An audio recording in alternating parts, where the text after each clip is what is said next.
আন্দোলনের এই ফ্যাসিবাদের পতনের পরে এই ছাত্র নেতারা কেন জাতীয় সরকার গঠন করলো না? তারা কেন শুধুমাত্র দুজনের প্রতিনিধি, পরবর্তীতে আরেকজন ঢুকিয়েছে, আর বিভিন্ন দূতাবাসের প্রেসক্রিপশনে এই এনজিও মার্কা সরকার গঠন করেছে?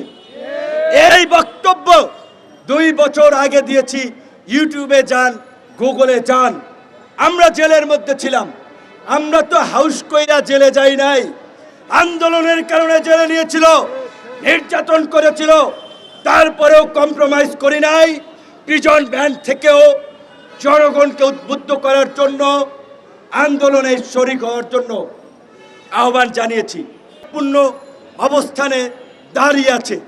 এইখানে সকলের ধৈর্য, বুদ্ধিমত্তা এবং সহনশীলতার প্রয়োজন।